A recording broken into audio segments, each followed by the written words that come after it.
We are live, at least I am anyway. This is the Reseller Wakeup, episode 173. I got the show started pretty late today, so it's going to be a while before people start to trickle in, I'm sure. Don't expect them to be anxiously waiting next to their computers for a link to the show in the morning.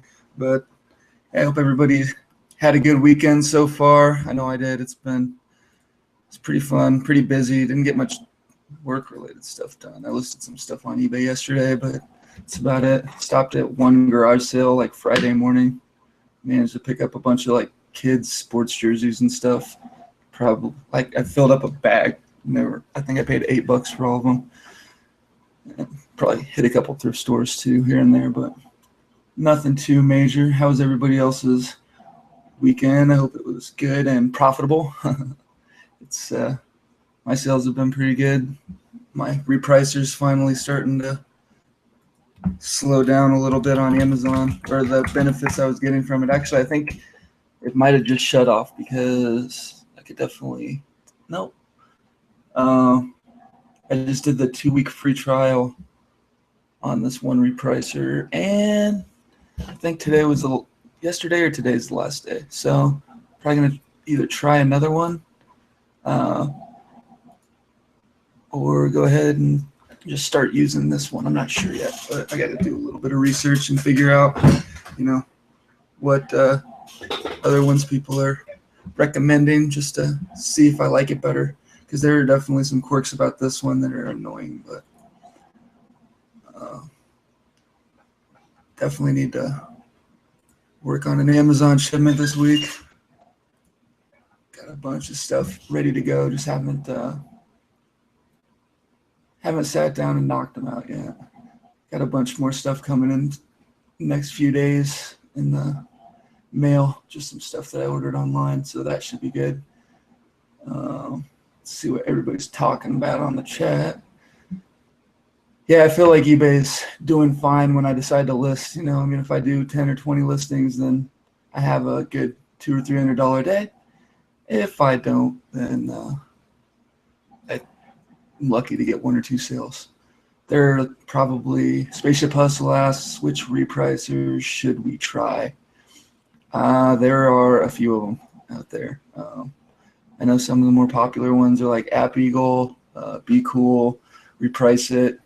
Those are the first 3 that come to my mind. Just, I don't know. I would recommend trying whichever one has a free trial. And I don't know if Inventory Labs has a built-in repricer, or maybe Reprice It is part of it. Can't remember. Scott's our resident Inventory Labs expert, and I'm not sure. I haven't seen him today, but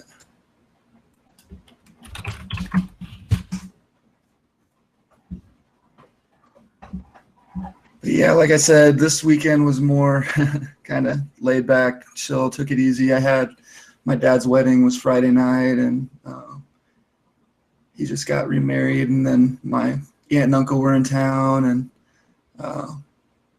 there was something. I went to some picnic, like lawn Olympics or something at some one of the parks downtown on Saturday. Did that all day, so it's been busy for me.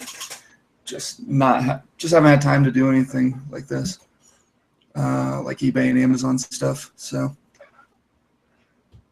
and I was pretty exhausted this morning too.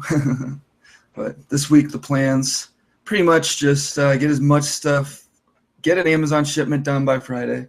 I've got probably should have about 200 items by then, if this couple of these orders come in, and then eBay. I'm gonna start working on the turn and burn thing that we were talking about on the show Friday, and I got some good feedback, and there were a couple of really good comments on it too. Items in at auctions was one of the. He came back with kind of like how he does things, and basically what he describes is exactly what like I kind of had in my head. Just majority of your business, turn and burn. Get that stuff listed auction style, take the least amount that you're willing to take for it for the opening bid. That way, it's safe. And then, at the end of the week when you've got 100 auctions ending on within a couple of days or whatever, then you get this big influx of cash to go on and put it into the next week or whatever. But my idea is right now to do some listings on Sunday, 7-day auction, and then on Tuesday nights to try and get as many listings as I can done with 5-day auctions, and hopefully at that point I'll have 30, 40 auctions ending on Sunday at least, just depending on how busy I am with other stuff.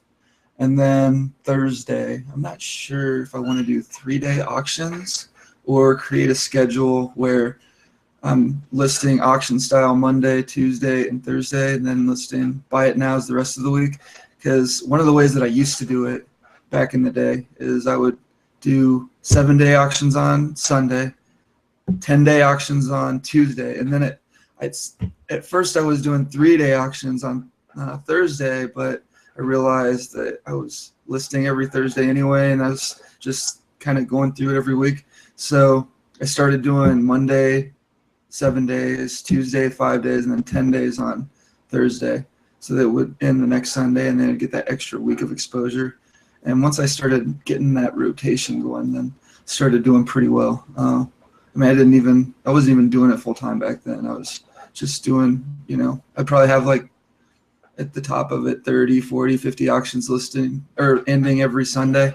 And, it was good for an extra $500, $1,000 or so a week. And then meanwhile, I started playing around with the buy it nows the rest of the week, Monday, Wednesday, Friday, Saturday, whenever I wanted to list something that wasn't in my auction ending time frame, then I just listed buy it now. And then I, over time, decided that it was more of what I wanted.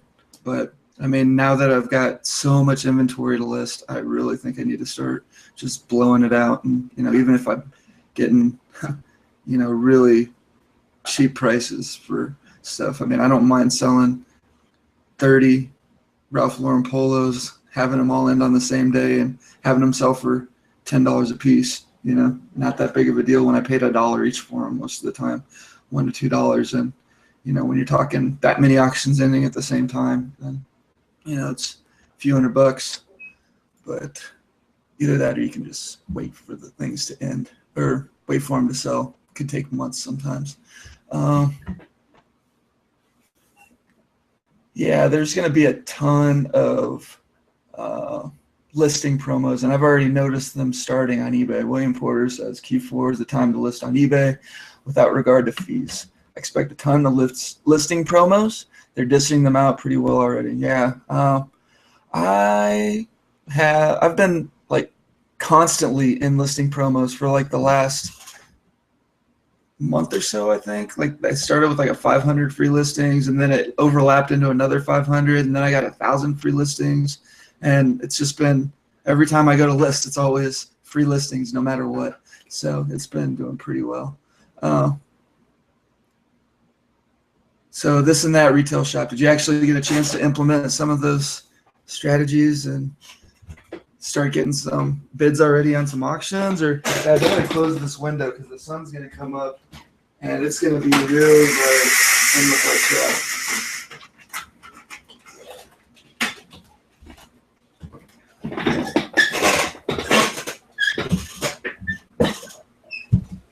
But right now, I'm just going to read through the chat real quick. Yeah, Country Girl, she said, hit a $2 bag church yard sale on Saturday. Didn't get too much. Yeah, yard sale or bag sales are pretty hit or miss. I ended up with a lot of junk, but I mean, the last time I went to a bag sale was actually at a Goodwill. And it was kind of insane. They had the big bags, big grocery bags, and it was like $5 a bag, and I ended up getting quite a bit. I think I probably filled up 2 bags and walked out of there with at least $400 or $500 worth of stuff. I know I got like an Xbox 360, Guitar Hero guitar, some IKEA, like I don't even know what they were. They were some IKEA thing, can't remember. Just a bunch of random electronics, some remotes, stuff like that. But yeah, this week is definitely going to be a lot of auctions, which it's been so long since I've done any auction style listings.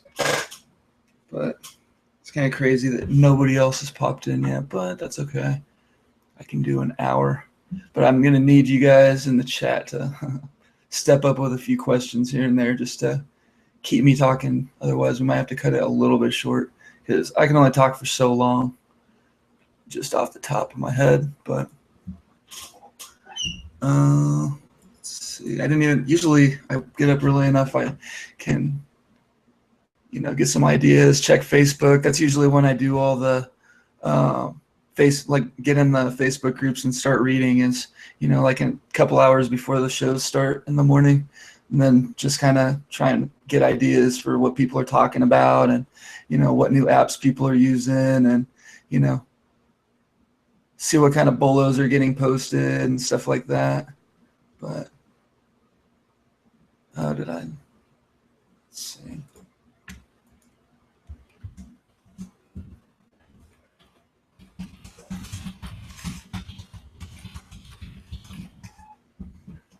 Yeah. This and that. Retail shop asked, do you do merchant fulfilled on Amazon or just strictly do Amazon FBA? I do strictly FBA. There are some things that I'd like to merchant fulfill, and I've thought about starting, like with some of the larger electronics and stuff, because I've had horrible results selling stereo equipment and DVD play. Well, okay, like smaller, lighter DVD players are fine, but when you're talking about like the big, heavy stereo equipment, you get on Amazon, it's like, wow, that's selling for $300, that's selling for $200. And you're staring at it in the Goodwill, and it's like $10 on the shelf. Seems like a really good deal, but it seems like Amazon just beats the crap out of big, heavy electronics. So I've been meaning to find a good source of brand new boxes that are big enough to package those in. Just because you don't want to use used boxes for any Amazon stuff, and then just packaging everything myself. I actually took a $150 5-disc changer back from Amazon, and it just showed up Saturday, just for an idea, and it came in a box, like an Amazon box. They had packaged it, and literally it was like wrapped up in those big air pillows, and half of them were popped, and it was beat to hell. And it's like, wow, this is how they're shipping this stuff, huh? Okay. I mean, they even tell you, 3 inches of dunnage all the way around on the sides and everything. They didn't even have that in this box. I mean, it was on the size of the box was almost the same size as the unit. So I was a little annoyed about that. And I mean, I had a VCR come back a couple months ago that literally looks like somebody took a hammer to it and just smashed the back of it in. Like, it was completely shattered. I don't know how it could have just broken like that. It was pretty annoying, but they don't always take responsibility for that stuff. Sometimes, you can get them to reimburse you if you ask for it on like a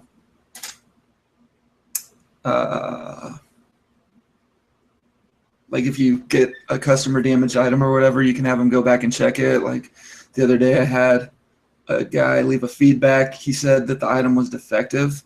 However, in the feedback comments, it said that the item was horribly packaged and that it that it was damaged during shipping. Well, I called Amazon on it, talked to them, and they're like, oh no, the customer said that it was defective, so we can't do anything about it. I'm like, wait. Go read the feedback. And actually, it's funny because like with FBA, if it's damaged in shipping, they'll at least take a feedback away. If you had, so for example, if a customer leaves a negative feedback for you because of poor packaging and it came from FBA, then Amazon will take responsibility. They'll credit, or they'll X out the feedback. It'll still be there, it just won't count towards your store, and they will basically say this was an Amazon FBA fulfilled item, we take full responsibility. Well, they did that, so I called them and I'm like, look, you said right there in the feedback that you took full responsibility for the damage, so where's my are you going to reconcile this or what? And so they told me that I needed to take it back and send them pictures and stuff like that. But basically what they said is because I put a layer of bubble wrap on it and taped down the like I basically put the remote and the manual and all the cables in a little baggie, and then I taped those down to the unit, and then I wrapped it all in bubble wrap, which I do with most of my big stuff. And they said that since I did that, that counted as me prepping it for shipment, so they weren't responsible for the item getting damaged during shipment. So I'm like, wait a minute, okay. I mean, when I'm putting this in a box with a bunch of other stuff, you know, this is like one of the things that goes in the middle of the box. But anyway, I'm still waiting for that thing to come back. Kind of annoying, but so if I'm gonna be doing more FBA, large FBA electronics, then yeah, that's what I'll have to be packaging the stuff myself. Then I just need to find that good box source where I don't have to pay $7 or $8 for a box that's big enough to cut down to fit a like giant Onkyo receiver or something like that. Oh, William Porter said, "Holy crap! I just opened up Amazon Seller Central and it's completely different." Yard sale hunters in the chat. That dude's cool.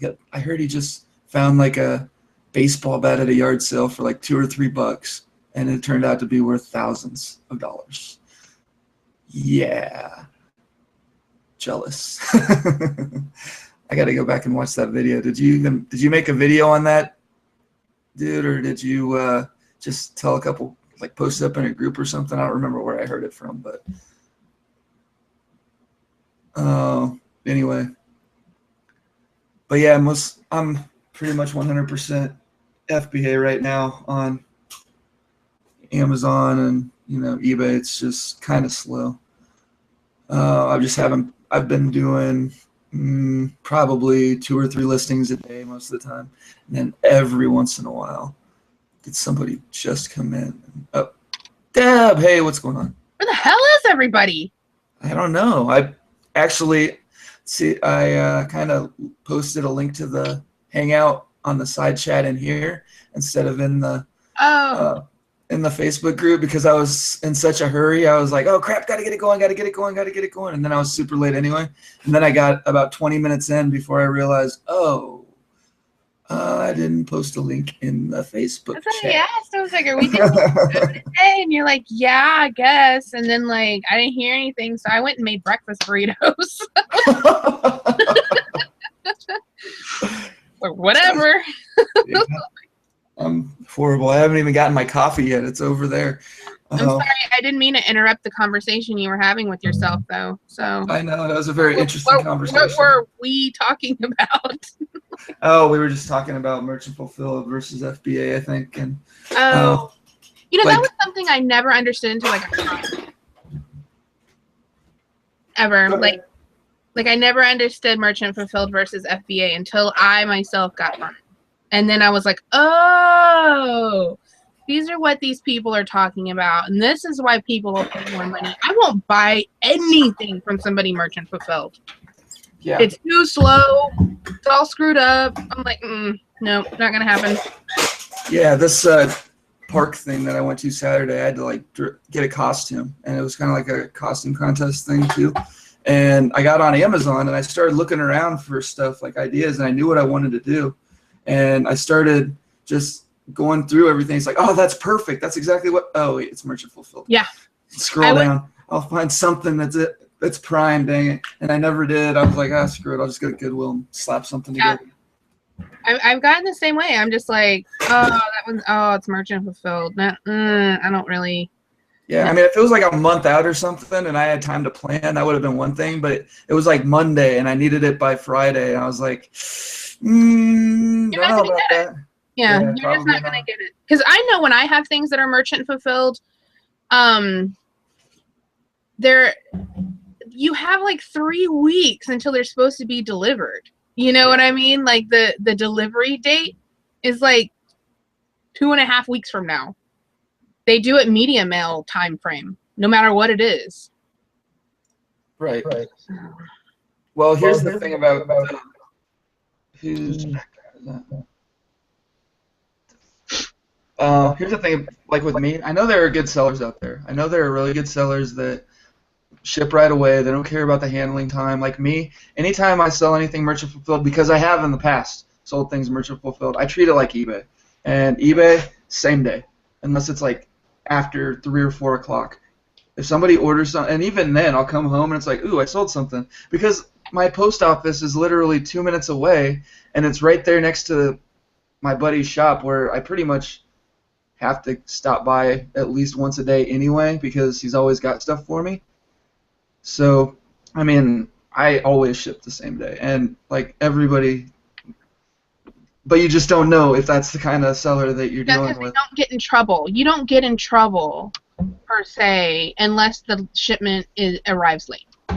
Correct. And so unless it don't make it there in 3 weeks, you know, then the seller's not going to get in trouble, because whenever you do your ratings, it asks, you know, did you receive it on time? You know, did you receive it within these time frames? Right. Well, yeah, it's a 3-week time period. Okay, great, thanks. You know, like. Yeah. Well, I feel like as a seller, if you want to build up your positive feedback and you want to, and people are buying stuff from you and they know they're buying it direct from the merchant, they're probably going to be more likely to volunteer to give you a really good feedback if you get them their stuff fast. And I mean, in my experience, since I started on eBay years ago, the most important aspect of the transaction, hands down, no matter what, is shipping time. How fast did the customer get their item? I mean, so many issues can be mitigated just by calling the customer, by getting the customer their item as fast as possible.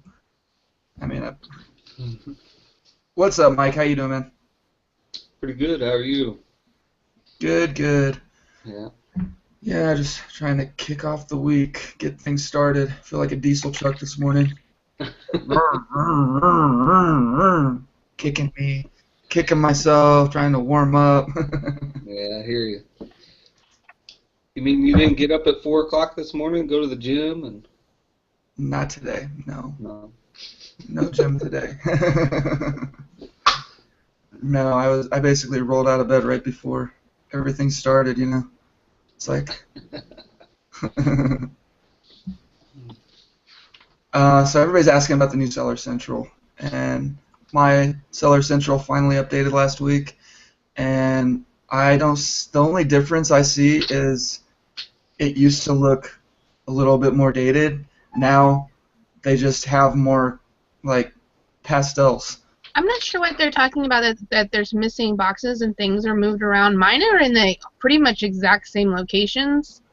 Like my payment summary and my sell summary swapped sides, but it looks the same. I mean, I'm not missing anything. They're all right there at the top of my screen. Yeah, my sales summary's in the same spot that it wasn't, and I don't have to scroll down. I guess if you're you can, can you move them around? You can move them around. You know, you can move them around. Yeah, you can do whatever you want with them. You can move them to wherever you want on the screen. Yeah. I'm not saying to you. I was saying to Spaceship Hustle that like you just go to the top and you can move them wherever you want. Yeah, that doesn't. I'm looking at Seller Central right now. It honestly looks the same. The only difference is now the low inventory alerts, or now I don't know if this was there before. It probably was, where you can like do a drop down and see a couple thumbnails of the items that they're talking about, like in the additional popular products to sell. I've got my suggestions show up, and it's got like the sales rank and the number of offers and like opportunities to grow your business with FBA, number of offers. To sell. What is this? Oh, cold brew coffee filters. Wow, those are expensive. Okay, so what I think they're doing, like I'm looking at this, they're showing me the first two items they show me are good ranking, like one of them's 2,469 and the other one's just a graphing calculator. So I know that'll sell. I'm gonna share I'm gonna share my screen real quick. He's talking about he can't see his move. Oh, okay. So I'll make mine move. Where is my? There we go. I think the best thing about the new Seller Central is they keep sending me money. Mine are really slow. Okay, so all you do is hover right up at the top by the title, and then you just move it around. Just like that. That's it. There you go. Rocket Mission science. complete. That'll be $75, please. Yeah, it's not too hard to get everything going. I mean, it looks different. I try really hard not to like judge a new feature or whatever from like when eBay puts something out or when Amazon puts something out, just based on how it looks. You know, I mean, I just don't care about that. Depends on what it does. A lot I mean, of time into that. yeah. Because that's not the new one. Yes, that is the new page. That's what the new page looks like. It's the new page. That's I the new can one. confirm. At least mine was different Mine used to look before, and very now it different. looks like this. Yeah. Yep. But let's see. Maybe he's on the old page and he thinks it's a new page. Maybe. Maybe, because that one didn't move. The old one, you couldn't move it around. Yeah. You were just stuck with it. Are you eating? Me? You are, aren't you? I wish that they would update the sales faster, though. You know what I mean? Like the fulfilled by Amazon in the last day, in the last 7 days. It never seems to stay up to date. Like, I follow my emails, and what they said sold is different from what is in that stupid little box. If I looked at that little box, then it would be like I didn't sell anything ever. Yeah. It's frustrating. I mean, I don't know where they even get that. I mean, maybe it's like delivered. It's been shipped? I think it's but see, I wish it would let you do the pending. It would include your orders, like your Amazon orders, but it's only doing the seller fulfilled ones, and when I go in to change the settings, it says that it's all of them, but it's not. Yeah, it doesn't show them all. Do you know anything about that, Mike? Have you ever heard anybody talking about that fulfilled by Amazon box and like what you sold in the last day versus the last 7 days? Like your recent orders? No, I never pay attention to that. Mike doesn't carry us too many orders. It would be like 500,000. It doesn't really matter to him. Yeah. I don't know. I did 10 times what I normally do in volume this month. Oh, I'm so sad. Like, mine are really, really slow. Let me turn my camera back on. I was trying to eat my burrito.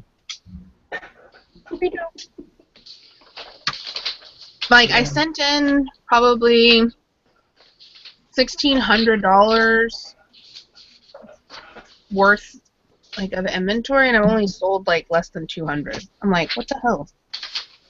I mean, this was last week. I'm not talking about all month. I'm talking about, like, last week. Like, last week I sent $1,600 in inventory.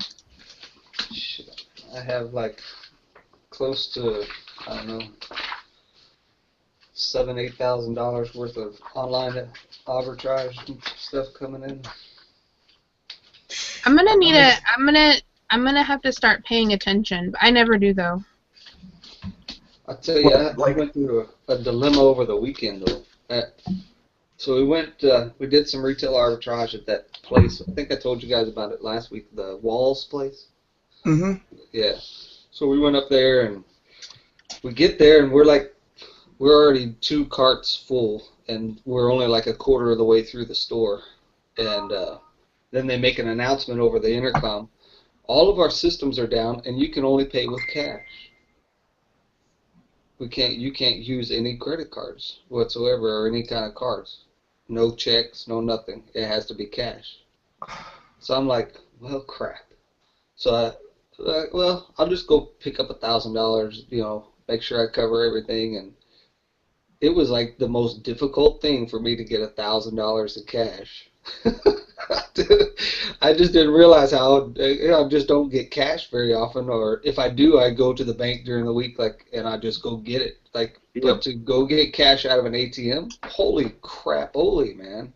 How do you even get like my limits are $300 a day or something like that.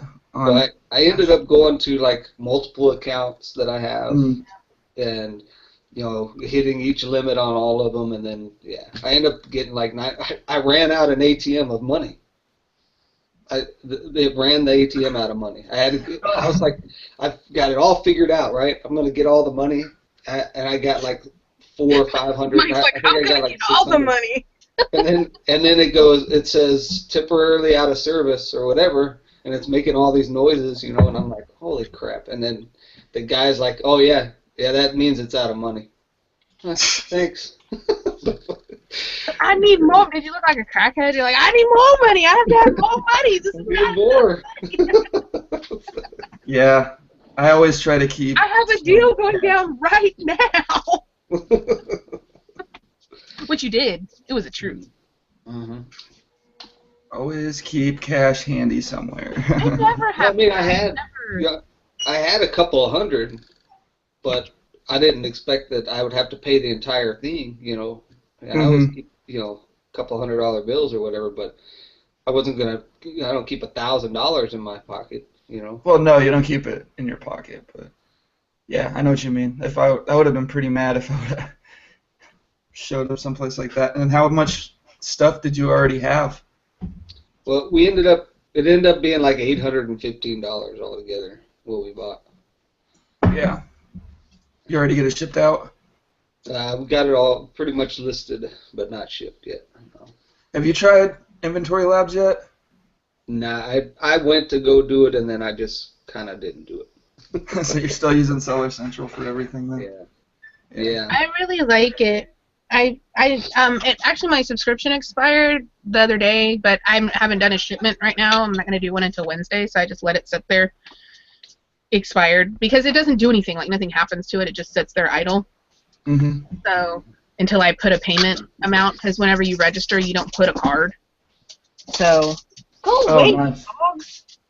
Sorry. Yeah, I wanted to, or one of the reasons why I've been letting this current shipment build up is because I wanted to start using Inventory Labs to process it, and I wanted to make sure that I had a decent enough shipment where I could really see how I like it. And I just haven't been getting as much stuff for Amazon lately. Like most of the stuff I've been finding at garage sales and thrift stores, everything, it's almost all clothing.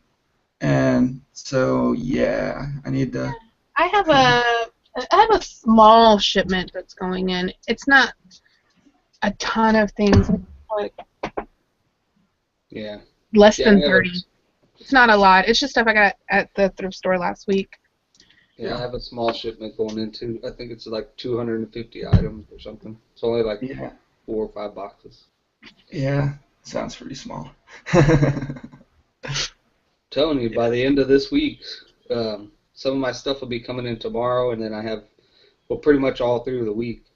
I think by a pickup on Friday, I'm probably going to have the biggest shipment that I've had. So, Mike, I'm just going to head on up the highway and then, apprentice behind you for a week, if that's cool. It's online arbitrage. I showed you how to do it. No, you didn't. I wasn't there. And if I was, I wasn't paying attention. You weren't there. You weren't there. You mean you don't watch all of Paul's videos? The show?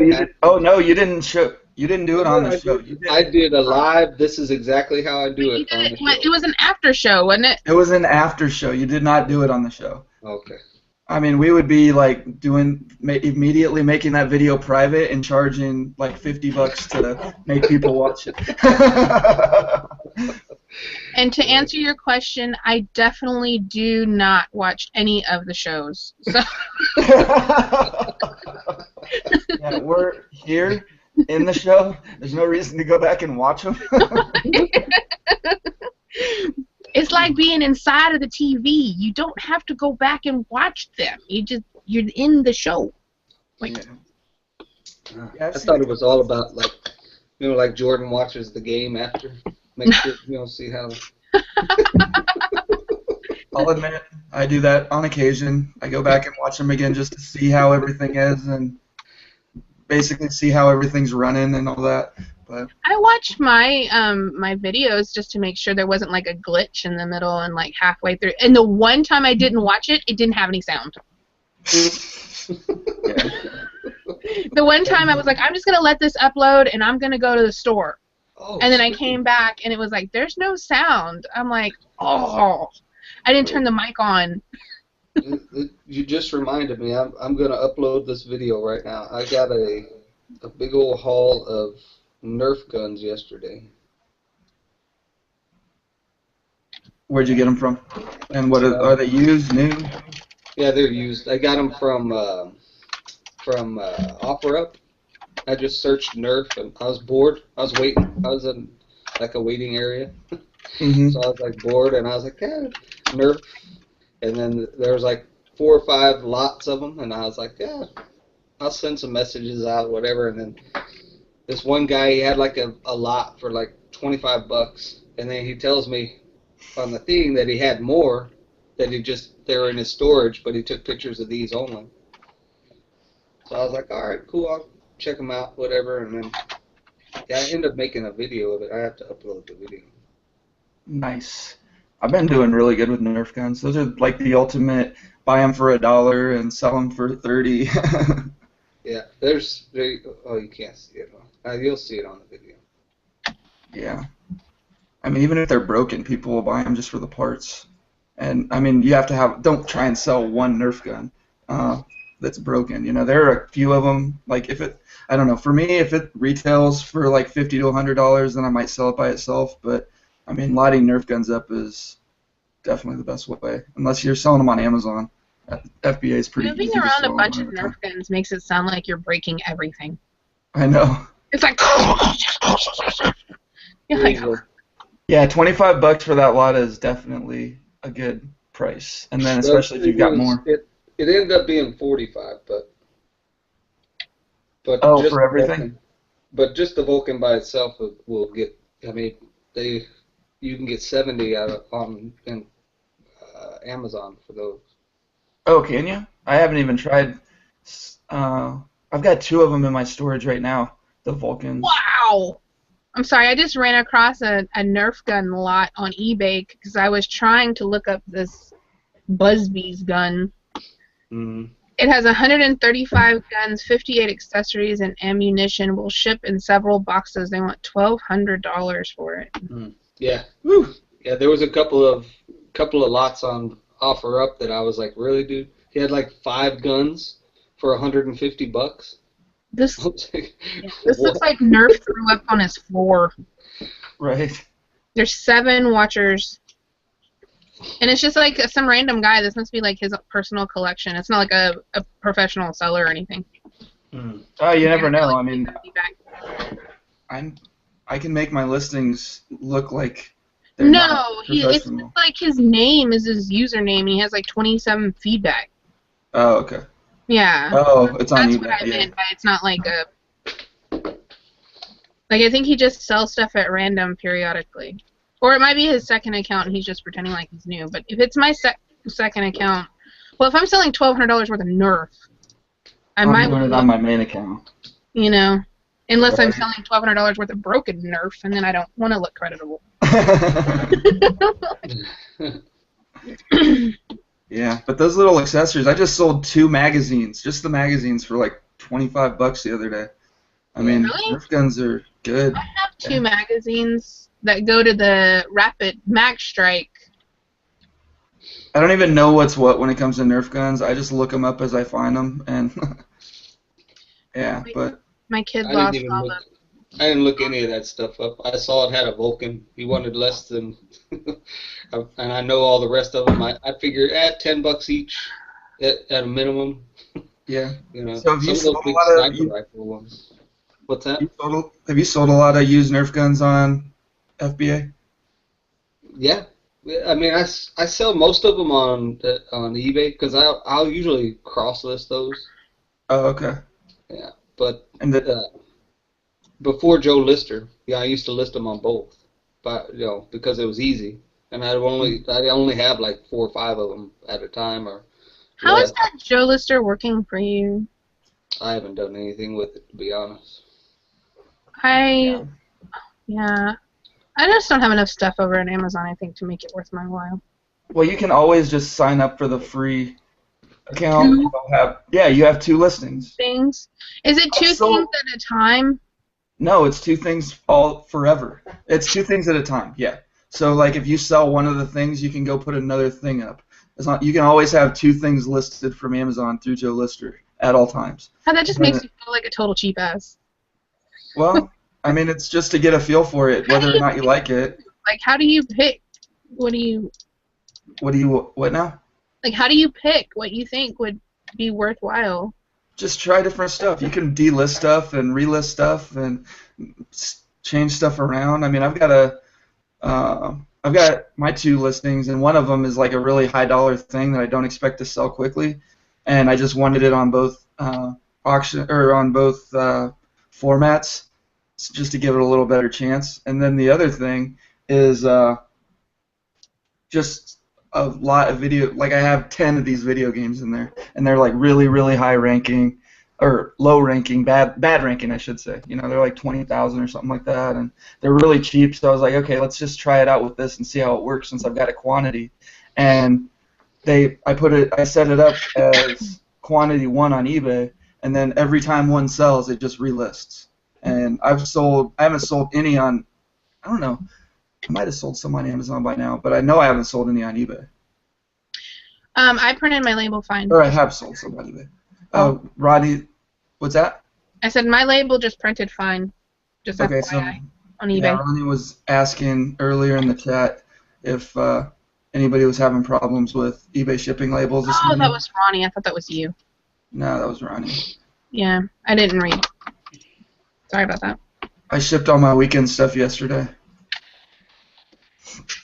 I was answering his question to you.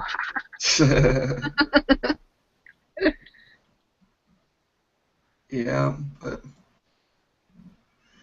oh, this week's gonna be interesting. Finally hitting Q4 for real, right? This is the week, October. Everybody ready? No. Nope. I'm not even paying too much attention to it like I should be. I kind of want to just go out there and... The Lingerie Football League. What's that? Austin is getting the Lingerie Football League. Oh, yeah. Oh. So when are you trying out? Damn, those girls can play in some bikinis. Holy crap. They're full contact. Mm-hmm. Yeah. With bras. Yeah, they're good. I'd watch that. That's wow. Holy I cow. thought it went away. Them some strong girls. Sorry, didn't mean to get distracted by the Lingerie Football League. It happens. It does happen. We can't blame you. That's really awesome.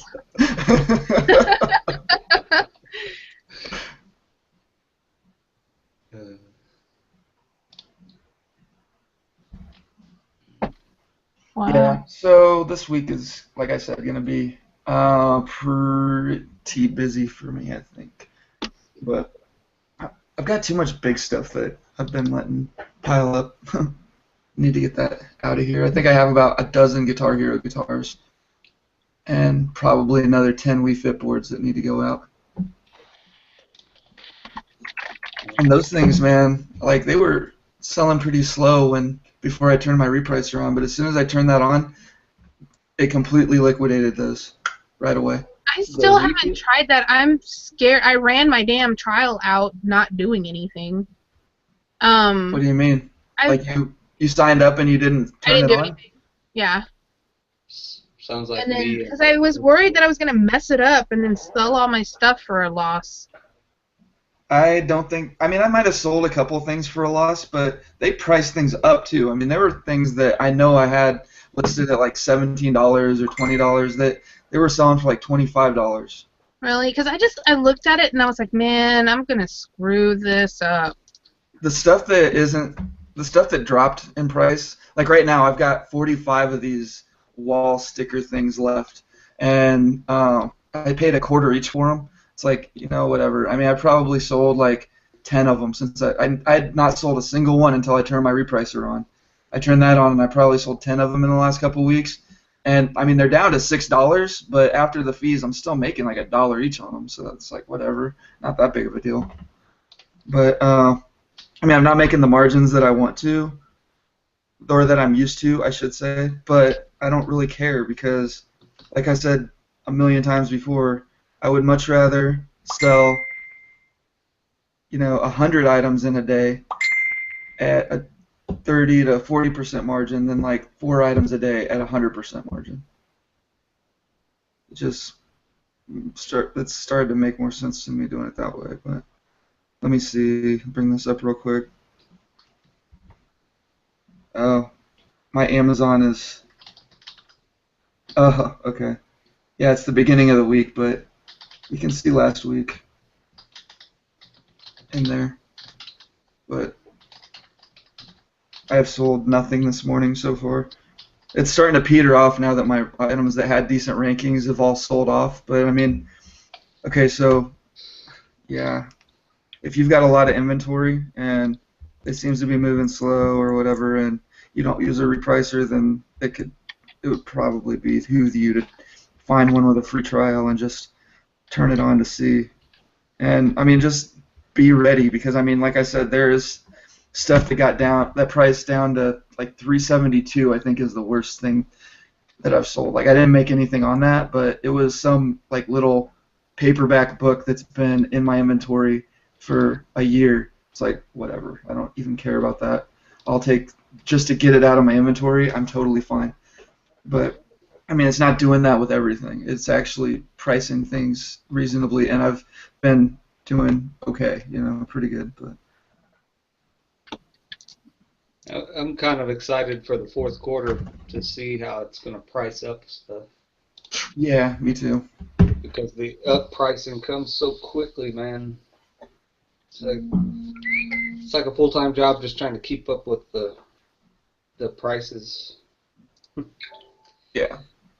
I mean, my rule has basically been since I started, if I can't, like, when I scan something on Profit Bandit, the price has to be double the profit, or the price has to match the profit minimum. So if I'm going to pay $10 for something, then the little like this I would pass on. You can see it was $13, $4.98 is my profit. No, thank you. I'm not going to do that. But I actually, when I bought this particular item, I bought like 3 of them just to try them out because I had just gotten ungated for clothing, and they didn't sell.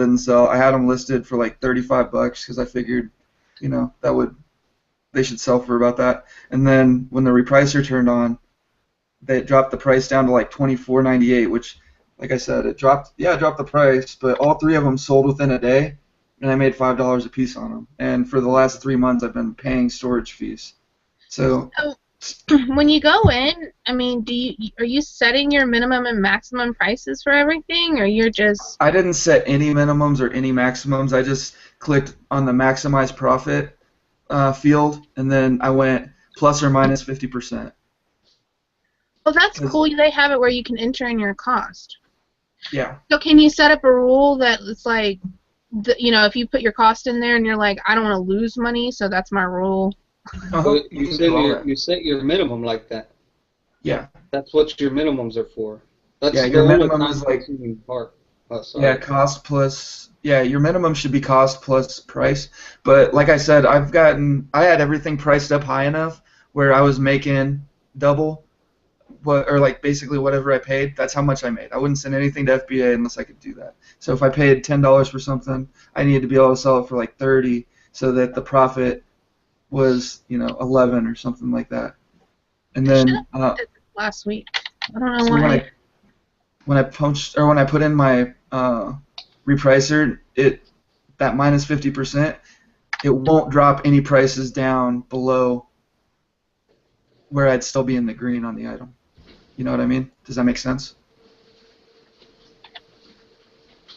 Yes. But, I mean, I just decided, you know what? Screw it. I'm gonna see how it goes.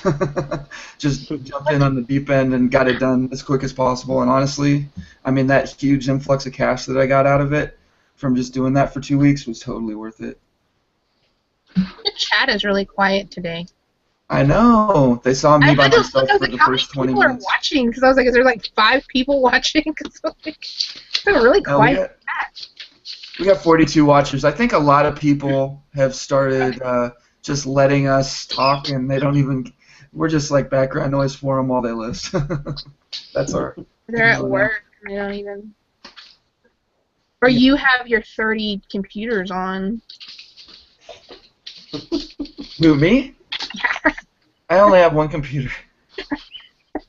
No, I miss my old office though. I mean, I had like a TV, like 2 monitors, an extra TV for testing stuff, so I could like watch TV, have stuff going on my computer, test video games as I go. It was very productive. I miss my office. So Oh my much. God, Mike, I love you. What did I do now? Whenever you had suggested last year about putting your date and your prices and your SKU, like I'm just going through right now putting the cost into this thing, and it's just like I just look over at the SKU and there it is.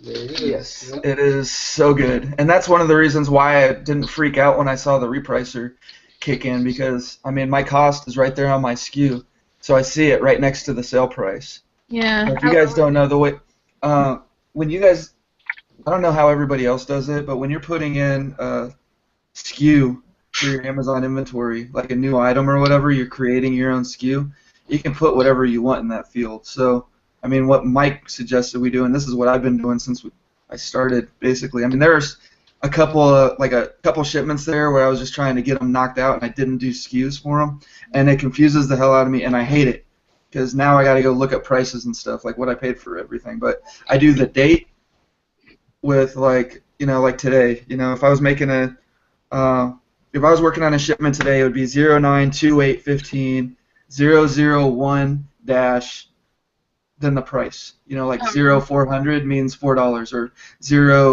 0900 means I paid $9, or 1200 means I paid $12.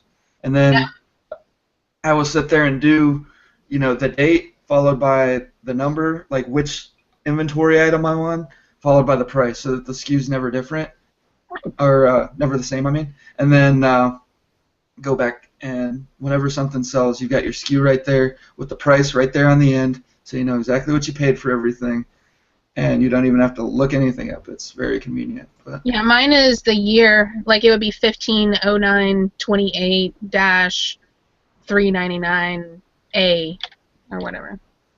Yeah, I do almost the same as you, Paul, except I added, I have a list of all of the merchants that I go to, and I put a number for each one of the merchants, and I add that to it. So after the 0001, I put dash, like if it's Walmart, it'll be 01, or Kmart would be 02, and then dash the price. that's a great idea too. The only reason that I don't do that is because 90% of what I ship into Amazon is thrifted inventory anyway. Yeah. So I'll never be able to find it again. I mean, like honestly, if I've got an item that sells really well, and it's like, wow, I sent 5 of those in, and they were a clearance item, I'll go and look and see if I can find more of them.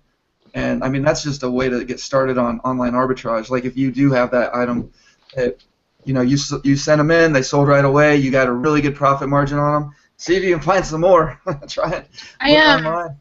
That's one thing I like about Inventory Lab, because it has that feature that you put in, like where you got the item from, and then you can run a report if you need to say like, oh well, I'm getting, I've got this stuff from this store and this stuff from that store and this much inventory from these places, or I've sold this much from Walgreens from, East Side or whatever, however you want to set it up. Right. Yeah. Yeah, so let's see. It just works out really good for items that you thought weren't going to be a replen, or like they're really hot right now, but you can only get a few. Whatever. I mean, it's so easy to just look at the item and see everything you need to know about it just from the SKU. Yeah, that's really helpful. It's very easy. Because like right now I have, like I'm trying to put these prices in, and I have some items that I didn't put SKUs into because I put them into Inventory Lab, and then Inventory Lab already has a cost area. And so I didn't tell Patrick until last week. I said, you know what? I was like, we need to go back into putting in the SKUs, because if I happen to ever stop using Inventory Lab, I'm going to lose all of my pricing data. Yep. So you definitely want to keep doing that. Yeah. So we went back to doing the SKUs, but so there was like a week and a half period that the SKUs didn't go in. So. Well, when you have as many receipts as I do from the different places, you only have to search through those about once or twice to try and find out where you bought an item before you start trying to figure out something. Never again. Not doing it that way. I don't want to. Yeah, so just as like kind of an example, some like my repricer kicking in. Well, let me check something. I think BeCool has their BeCool's the repricer I use. Somebody was asking. They have a interface or whatever. Come on, why aren't you remembering me? This is annoying. They have a like you can run reports. You know, you can check your orders. Like go to manage orders and it'll tell you everything. And this actually, one thing that I like about this is their manage order screen actually works, unlike Amazon's FBA order screen. We were talking about it earlier in the show, where you can click on that Amazon FBA order and it's never accurate. You probably have twice as many orders out that are being processed as what shows up there, but on this it just shows up. You're there. So I'm looking. Paid 50 cents for Fallout Tactics, sold it for $33.85. So I paid $7 for this Minnie Mouse sports thing. $15.97 is what I got for it, which not great profit, but it's been sitting there since May 13th. How do I know this? Because it's all right there in my SKU. I know exactly how long it's been there. This Guitar Hero Warriors of Rock. It's been sitting in the warehouse since March, April. I paid $2 for it. I sold it for $7.96. So still make a couple bucks on it. Doubled my money. Lego Batman. This thing just went in. I paid nothing for it. It was actually stuck in a DS that I had bought. So I just put it down as a free item. Got $6.41 for it. And I mean, these are all items that probably wouldn't have sold if my repricer hadn't adjusted the price. Let's see, Need for Speed, paid $2.50 for that. It's been there since May. Got $6.73, so I probably made like 50 cents on it. Big deal. But I mean, as long. My oldest item is from February 15th of last year. My first shipment, got checked in, I think, September 20th of last year. So I am just at a year on FBA. So. Yeah, right about the time that I turned my repricer on, it was like a year's worth of backed up inventory, and it was just gone. Loved it, but now of course let's see, how much inventory do I have right now? I had about 800 items. I had 40 oversized items and like 750 standard sized, and now I'm down to 14 oversized and 470 standard size. So I'm definitely getting down to the dregs where, from my first couple of shipments where it's just stuff that's going to take forever to sell. It's not worth that much.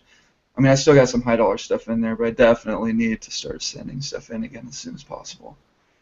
The only thing I don't like about this repricer is sometimes it prices stuff up like insanely. Like I had 2 or 3 books that they all shot up to $52.80, the same price, and no reason for it. Like that, based on my limits, it wasn't even supposed to go that high because they were like at $12 or something like that.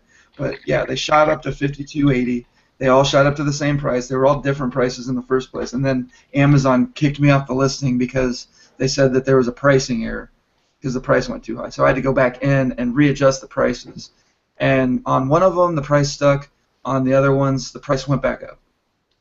And I'm like, what the hell is going on here? You know, I've got like a bunch of Nintendo Wii's in there. The price went up to $300 on them. It's like, why? I mean, they're trending at like 40 or 50 bucks. But I had mine listed at 100 just because, you know, I wanted to try and wait for fourth quarter till some of the people start looking for the complete ones, because they will sell at a higher price. And then it's, yeah. It's one of the pricing rules is what it is. If you're the highest, if there's no competition or something like that, one of them says that there's no competition to automatically put it at that maximum price. Or if you're already above the highest price, it says to go to your max price. Okay. Huh. Well, I mean, if I've got it listed at $100 though, and it's only supposed to be repricing things plus 50%, how do they take that and think that $300 is an acceptable price? Yeah, I don't know. There's a couple of little quirky things in there, but yeah, I mean, one thing that I haven't gotten is like getting everything priced down to a penny. Like I said, I mean, I haven't had anything where I'm like, why did it go down that low? You know, why would it sell for that? So, yeah. I mean, it's been good on the low end. It's just you got to watch how high it reprices things up sometimes. Mm-hmm. I mean, let's see. I'm looking at. There's a question in the chat. Oh, there's two. Two questions in the chat. Yeah, we got one from Troy about arbitrage. And it said, when you scan an item and the package is different than what is shown on Amazon, do you still get it? And if so, do you try to update the photo in the listing if you do? Oh, do you mean like if they change the packaging or something? They change the packaging. Or if you're looking at puzzles. Puzzles are the worst for this. These stupid puzzle companies, they make 50 different puzzles and they use the exact same barcode for every one. It's like, come on, guys. Really? Yeah, and then you find the matching one and it's like, yes, right on. This one is the right one. You list it. Next thing you know, there's an ASIN change a week later where somebody changes to their puzzle, and now it's a different one, or it's a different puzzle. Somebody orders yours, and then they're mad because their puzzle. Yeah, when I find those, I don't even mess with them. Previously, I would just set up a new listing for one that was mine, and just put a UPC, like my own UPC. Yeah, I've heard about people using their own barcodes for them, which that works. I usually just put them on eBay because if something sells on Amazon, it'll sell on eBay too. You know, I mean, puzzles sell really good on eBay. I was surprised. The only reason that I ever tried to sell a puzzle on eBay is because I got frustrated with Amazon. I'd never even thought about it before. And the only reason I sold puzzles on Amazon is because I've heard enough people say, you know, sealed puzzles, if you can get them for like $1, they'll sell for like 20. And I started scanning them and it's like, yeah, the prices are good. But then I'd get all these puzzles that wouldn't sell on I couldn't sell on Amazon for whatever reason, or it would have been just too much of a hassle. So then I started selling those on eBay, and they sold on eBay too. So it's like, oh, okay. So on the question about the arbitrage, it really just depends on what the question, you know, what you're pertaining to. Because if it's an item that they've updated the packaging for, so it was like there's old packaging and there's new packaging, you can't list your old packaging on the new packaging picture. The item has to match the photo that's in the catalog. I talked to Amazon about it, and I need to get more clarification because she was talking about if you upload your photos, then the listing photo should change, but I don't think she knew what she was talking about. So, so essentially, you just can't list it that way. And most of the time, it'll actually come up, and there'll be multiple listings where the old packaging is there. But yeah, you can't list your old packaging on new packaging. If it's just totally different in general, you can't do that either. Well, if it says packaging may vary in the description, that's different. Right. Yeah, and I've then seen this also too. Maybe they mean, I don't know if it's actually true, but maybe they mean if you're in the buy box that it changes to that picture, because I've noticed that. That's what she was saying, was that you need to put your photo of the item. If you're in the buy box, then it would change to your photo showing the variable packaging. Right. Because I've noticed that on some Scotch-Brite items that I sell. They have like 2-3 different types of the exact same thing. And when you look at the listing one day, it looks like one thing, and when you look at it a different day, it's another thing. That's why you can see sometimes there'll be different thumbnails than what's in the actual catalog whenever you're adding stuff. Yeah. The only problem that I have with that is because I've put photos before, and they don't do anything. You know what I mean? Like, they're not there. Nothing's happening. And so I would be concerned about somebody getting something and then coming back and being like, well, that's not what I ordered. Yeah. And then you have a bunch of not as shown on the website, dings because your package. If it's the same, if you're talking about like Tylenol or something like that and the packaging just changed, nobody's going to care as long as they get their freaking Tylenol, But, I mean, I just think like consumables and stuff like that, it doesn't matter. If you're selling like action figures or something like that, like some kind of toy where they change the packaging, now you could be in trouble because you don't know if it's a collector that's buying it. Yeah, that's what I was going to say too. If it's a collector's type thing, like if they're buying paper towels and it's got some kind of promotion on the front of the plastic of the paper towel, nobody cares. Yeah, unless it's like a Wheaties box, I mean, if you're trying to sell a box of Wheaties that has like so-and-so on the front and then yours has a different person on the front because they just changed the box, now maybe, I mean, but probably not. Most people are buying Wheaties because they are hungry, not because they want a box with the guy's picture on it. Yeah. It's the same thing with condoms. When I was first doing Amazon, one of my replens that had for a while from Walmart was these condoms. I forget which style they was. I think it was Lifestyles or something. But I was buying them like every month. I would just buy the shelves out, and then all of a sudden, yeah, it was funny every time I checked. Mike's like, I work from home. But then all of a sudden they came out with this deal where instead of 12 condoms, it was a 14 pack, but it was like 2 additional, but it was the same price, and the whole package changed. The whole front of the package, everything looked different, and I just sent them right on with on that same listing. I got a bunch of good feedback from that. Like, I got 2 extra condoms I didn't even pay for. Exactly. Yeah, people were. I probably got like at least 3 or 4 feedback just from that, saying how we got more than we asked for.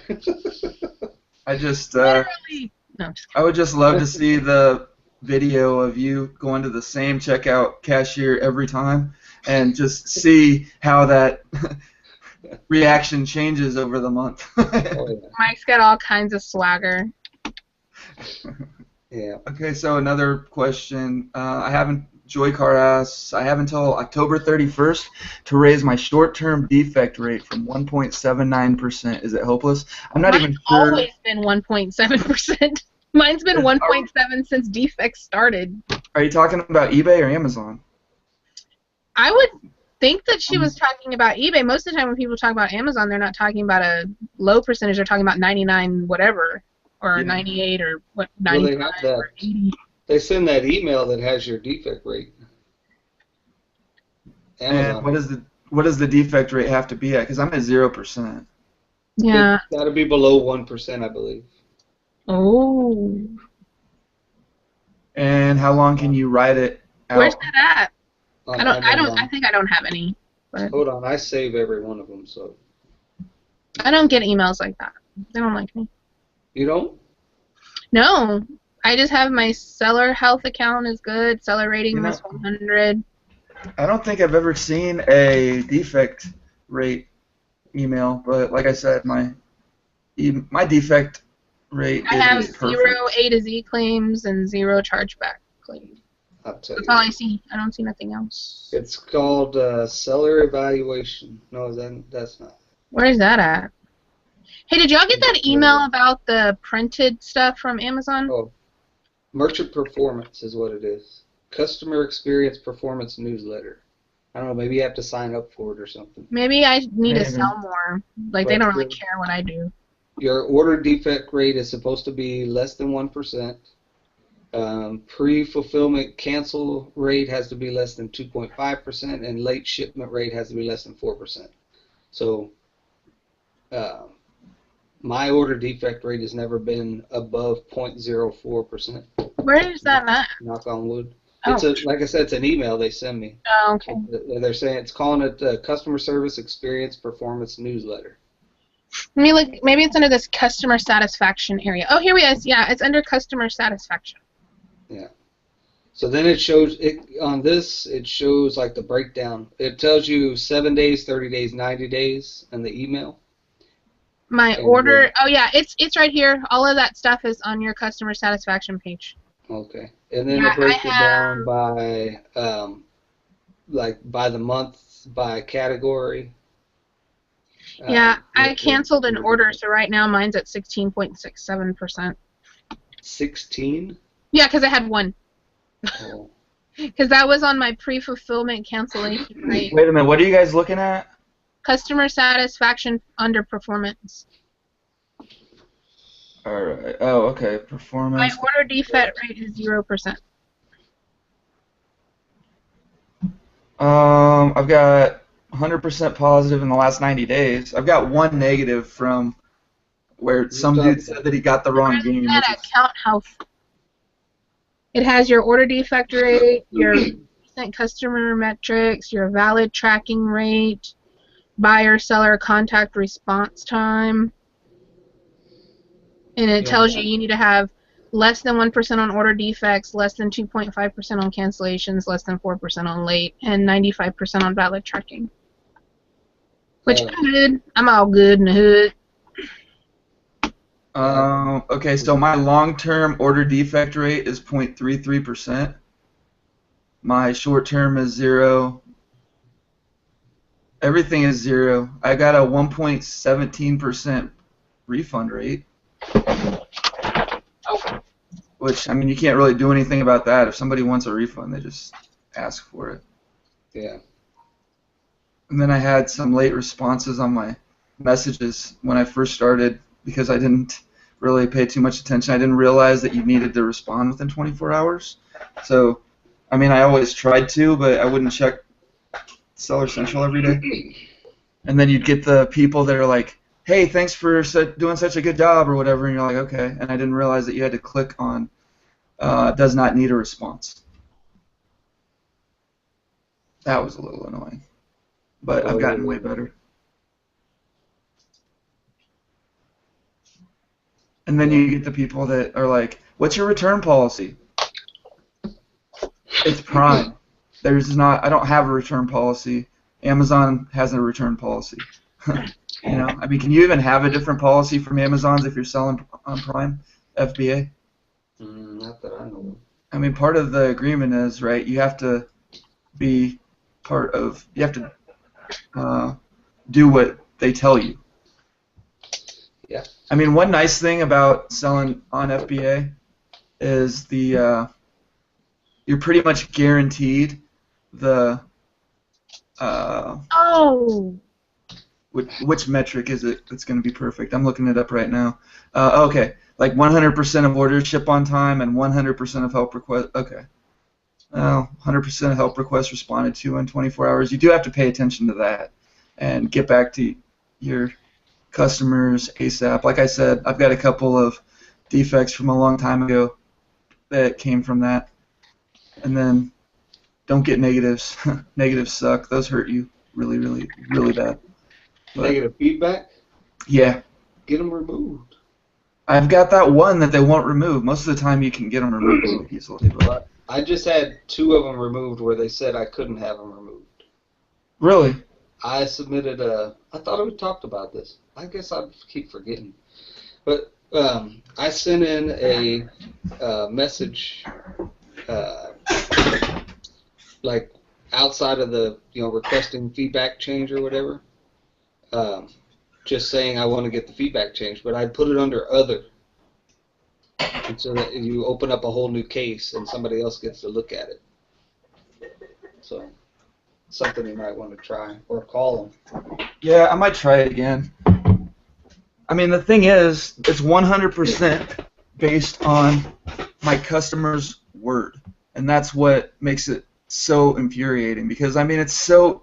If that's the case, if you can just order something and then say, the seller sent the wrong item, this is not what I ordered, horrible service, you could sabotage anybody that you want. I mean, you could basically get somebody shut down just by calling a couple of your friends and being like, hey, man, go and buy something from this guy and leave some negatives. That's total crap. They shouldn't be able to do that. But, I mean, yeah. Well, I mean, the guy didn't return the item. There's no way to tell if except taking his word. And I mean, the amount of damage that it can do to your account, I don't think that you should just take somebody's word. I mean, he didn't ask for a refund. He didn't ask for he didn't ask to return it. He didn't ask for anything. He just said, yeah, it was the wrong game. And I mean, I'm pretty sure it wasn't the wrong game. But frustrating. There's a thing that the wholesale formula guys sent out. And it's a whole matrix on how to get rid of your bad feedback on Amazon. Yeah, and it's basically what to say, right? Like what? It even tells you what to say, and that's what I did. I just took what they were saying, but the difference is initially they said no, we're not going to remove this feedback, and then whenever you try to go in there and remove it, like later on, it won't let you do it. It says you've already attempted and you can't open this case. So what I did is I just went to other cases instead of trying to change feedback. I just went to FBA other or whatever and put change feedback in there, and then put the transaction ID and all of the verbiage. This item, they obviously are talking about the item we have no control. We purchased from whoever we purchased from, and we have no control over what the performance of the item.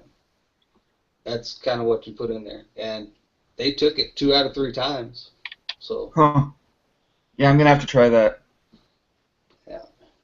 I mean, the problem is this is a used game, and they accused me of putting the wrong sticker on the item, and I even had them verify because there were 2 games that I would have mixed up, and after I got the negative, I was like, okay, go back, check the inventory, and tell me what this SKU is, because this is what I would have mixed up. And they came back and they were like, oh, this is the game, and they showed me a picture and it was the correct game. So I'm like, okay, so the other one had to be right. There's no way that it was mixed up. I mean, I don't know. But I mean, yeah. I'm really good at my brain just shuts off my ears. I don't know what the hell y'all have been talking about for the last like 20 minutes. Removing negative feedbacks. Just like. We were talking about lingerie football. Yeah. That's a good topic, though. I'm gonna go see those girls. That's real football, like girl football, right there. Like it's not like hi, Ray, get it right. No, they're like playing football. Not like football. I'm not a football fan. So we're getting a team. They're doing second round of tryouts. Yeah, I'm gonna go. Out? Dude, if I could look good in one of those little outfits they have, I can play football. Like, but yeah, no. Yeah. Oh. Okay. So do you guys ever check the seller forum just to see what people are complaining about? I know Dusty does it all the time. Yeah, he's like a seller forum hooker. I never even looked over there. He's like one of those guys that somebody posts a question. He's like, "You freaking idiot! Why are you even asking this? You shouldn't be on Amazon if you don't even know the answer to this question." Not. You know he's late. Hey, so I didn't. If you answered my question, I didn't hear you. Did y'all get that custom invitation from Amazon? No. It says Amazon Custom is a new program with the goal of delivering new user-friendly features for sellers that want to offer personalized or customizable products for Amazon shoppers. We're now reaching out to a select sellers to pilot the first version of these features. So basically, they're trying to make an eBay version of Amazon. Cafe T-shirt or whatever it's called. Yeah, it says if you're interested in participating, click here. For more information about product customization and how to create customizable product listings, go here. Let me see what it is. All right, I'm looking for Amazon Custom. Custom ink.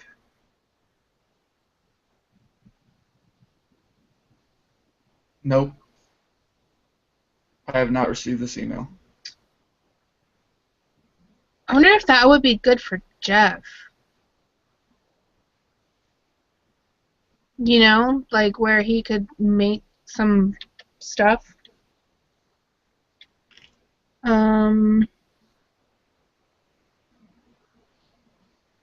Text-based customizations.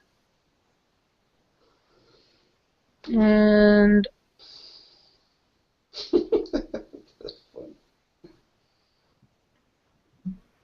don't know. This is weird. It's in my Seller Central. I don't know why they would ask me. I don't customize nothing. Well, because you're a thrifter. They look at it. Maybe they're just looking at your inventory and they see the kind of stuff that you sell. All of my crap. Yeah. They're and like, maybe also yeah. Look at they all of just watch the show. crap. They just know that you're on eBay too. Somehow. Okay, They're which stalking categories do you intend to sell customizable products? And that's all the categories. Okay. Oh, that's a really short application. It's like 8 questions. And 5 of them are demographical. Now I kind of wish I got this. Now, what is it again? Is it like one of those, you create a T-shirt and then try and sell the T-shirt type stuff? Yeah, it's where the customers can customize the product. That's why I was saying it would be good for Jeff. Like, yeah, like if you had a, like maybe you had a monogramming service, or you like had a embroidery service, or you had, yeah. Yeah. That's interesting. Here, I'm gonna put I don't think it'll let you look. It has a referral number on the top of the URL, so I'm not sure if it'll open up if I send it to you. Anyway, I got it last night, or this morning at 5 o'clock. Amazon was up early. I'm gonna have to buy a Fire Phone. My Prime is running out. I'll just like buy a phone and get free Prime and. I got booted. Whoopsie. Welcome back.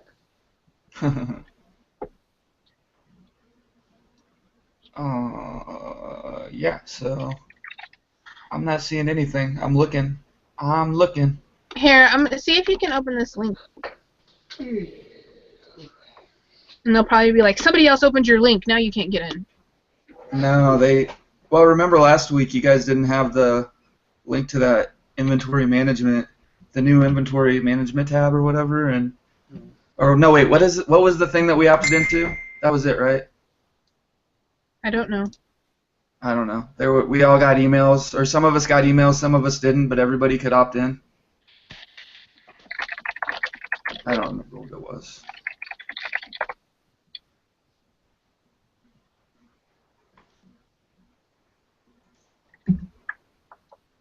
Okay.